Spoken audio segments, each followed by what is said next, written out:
కూటమి ప్రభుత్వం అధికారంలోకి రాగానే సంతకం చేసిన మెగా డిఎస్సి ఫైల్పై ఇప్పుడు విమర్శల పర్వం నడుస్తుంది.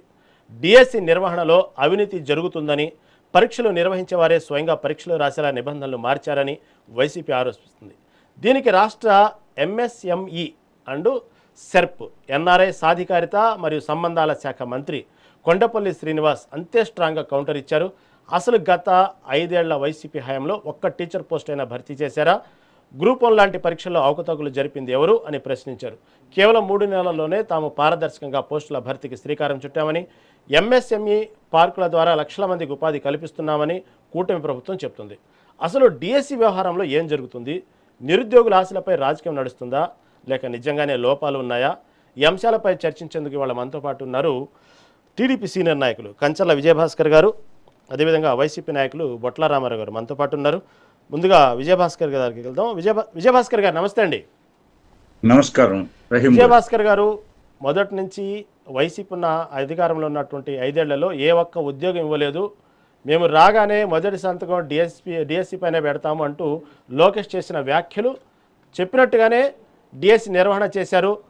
వైసీపీ ప్రతిపక్ష పార్టీ ఏదైనా విమర్శించినప్పుడల్లా ప్రతిసారి మేము రాగానే మాట నిలబెట్టుకున్నాం, మెగా డిఎస్సి ఇచ్చామని చెప్పుకున్నాం టీడీపీ పార్టీ. ఇప్పుడు ఎవరైతే పరీక్ష నిర్వహిస్తున్నారో వాళ్లే పరీక్ష రాశారు అంటుంది ప్రతిపక్ష పార్టీ.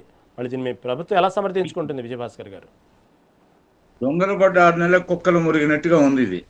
అది కాదు, వాళ్ళకి ఏది చేత కాదండి. రాజధాని పేరుతో అతను ఒక శాడిస్ట్ అండి. 5 సంవత్సరాలు ఒక శాడిస్ట్ పరిపాలన. పోతే క్రిమినల్, పోతే అతను పాలనంతా అస్తుబిస్తూ, అతని పరిపాలన చేత కాదు. అతను ఏం పుస్తకాలు చదివినోడు కాదు, ఆశయాలతో రాజకీయాల్లోకి వచ్చినోడు కాదు. పాలిగారుల మనస్తత్వంతో, క్రిమినల్ నేచర్తో రాజకీయాల్లోకి వచ్చినటువంటి పెద్ద ప్లండరర్, అంటే దోపిడీదారుడు. మధ్యకాలం నాటి పిండారీలు దగ్గులు మించిన దోపిడీదాడు. వాళ్ళు అధికారం కోల్పోయిన తర్వాత ఆ కేసులు మాఫీ ఎలా చేయించుకోవాలా, పోతే వచ్చే రాబడి పోయిందని చెప్పేసి దిగులు పడిపోయి ఈ నోటికి వచ్చినట్టు వాళ్ళకి మానసిక పరిస్థితి కూడా సరిగా ఉన్నట్లేదు. 5 సంవత్సరాలు రాష్ట్ర రాజధానిని చేసేటప్పుడు మళ్ళీ రాజధాని మీద రాళ్లు విసురుతారు. అన్నిటి మీద రాళ్లు విసరడం వాళ్ళ కార్యక్రమం. పోతే మా మధ్య లొకలొకలు పెట్టడం, కూటమి పార్టీల మధ్య లొకలొకలు పెట్టడానికి ప్రయత్నాలు చేయడం. పోతే వడగండ్లతో వాళ్ళు రాజ్యాన్ని నిర్మించాలనుకుంటారు. గ్రానైట్తో కడితే ఏదన్నా ఉంటది, గుడి బడి, ఇట్లా వాళ్ళ ఆలోచనలు అంతా ఇలా ఉంటాయి అన్నమాట. అస్తుబిస్తు ఆలోచనలు, నిర్మాణాత్మకమైన ఆలోచనలు కాదు, తప్పుడు ఆలోచనలు.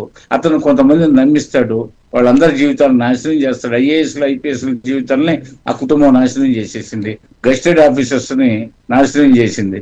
పోతే నిన్న ఎంతకాలం అయిందండి అసలుకి డిఎస్సి జరిపి ఆ రిజల్ట్స్ వచ్చి, మరి వాటిని గురించి ఇప్పుడు కామెంట్ చేస్తున్నారు. ఎంతో పారదర్శకంగా జరిపినటువంటి నియామకాలని అందరి ప్రశంసలు ఎందుకుంటే ఏదో ఒకటి కావాలి, రచ్చ రావిళ్ళు, ప్రెస్ మీట్లు పెట్టో, లేకపోతే ఎక్కడన్నా ఎవరైనా చచ్చిపోతే బాగున్నాం, ఓదార్పు యాత్రకు పోదాం, రచ్చలు చేద్దాం, రావిళ్ళు చేద్దాం. ఇది తప్పితే నిర్మాణం అసలు అసెంబ్లీకి ఎన్నుకోబడి ప్రజలు అసెంబ్లీకి ఎన్నుకుంటే అసెంబ్లీకి రారు వాళ్ళు. ప్రజల సొమ్ము, ఖజానాల సొమ్ము వీళ్ళందరి జీతభత్యాలకి, హౌస్ రెంట్ అలవెన్స్లకి, కాన్స్టిట్యున్సీ అలవెన్స్లకి ప్రజలు మూల్యం చెల్లించుకోవాల్సి వస్తుంది. 11 నియోజకవర్గాల పరిస్థితి అది. పోతే వాళ్ళంతా ఊరందరితో ఒక దారి అయితే ఉలిపి కట్టితో ఒక దారి అన్నట్టుగా ఉంటుంది వాళ్ళ ప్రవర్తన. మొదటి నుంచి ఇప్పుడు ప్రజాస్వామ్యాన్ని తగలబెట్టారని చెప్పేసి తగలబడిన ప్రజాస్వామ్యాన్ని మరలా చిగురింపు చేస్తా ఉంటే అది అలసత్వంగా తీసుకుని చేతగాని వాళ్ళలాగా ఇష్ట రాజ్యంగా మేము అధికారంలో వచ్చే రాగానే ఒకరు కనపడలే నెలల తరబడి మళ్ళీ ఇప్పుడు పుంజుకున్నారు. వీళ్ళు ఎవరు మనల్ని ఏం చేయరు, వీళ్ళు బుసగుట్టే తత్వం కాదు లేదు, వీళ్ళకి ఖర్చే తత్వం కాదు, బుసగుట్టే తత్వం కాదు లేదు, మనం ఏం చేసినా చెల్లుబాటు అవుతుంది అనుకుంటున్నారు. అన్ని పరిశీలిస్తున్నాం, అన్నిటి మీద నిఘా ఉంది, ఎవరేం చేస్తున్నారు ఏంటి అనేది. పోతే కేసులన్నీ దగ్గరకు వచ్చాయి.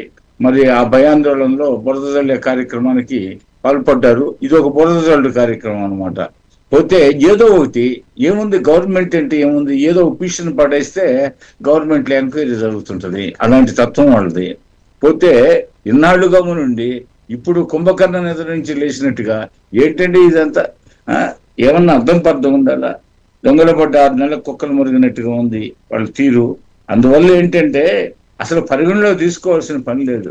అసలుకి వాళ్ళ మాటల్ని వాళ్ళ చేతల్ని పరిగణలో తీసుకోవాల్సిన దురదృష్టం ఏంటంటే మనకు అలాంటి పార్టీ ఒకటి ఏర్పడడం, అది 5 సంవత్సరాల పాటు రాజ్యాధికారానికి రావడం, ఆ తర్వాత మరలా వాళ్ళు ఇప్పుడు ఈ మేకవన్ని పుల్లు మళ్ళా ప్రజల ముందుకు రావడానికి ప్రయత్నాలు చేస్తా ఉన్నారు.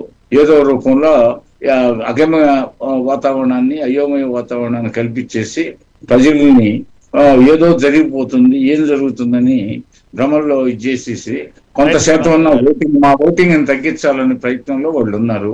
ఆ పప్పులు ఉడకు పోతే ఈయన సంగతి అర్థమైపోయింది. 5 సంవత్సరాలు ఈయన చేసాడని, కోతలు రాయడని, ఉత్తర కుమారుడని, పోతే పరిపాలన చేత కాదనేది, దోపిడీ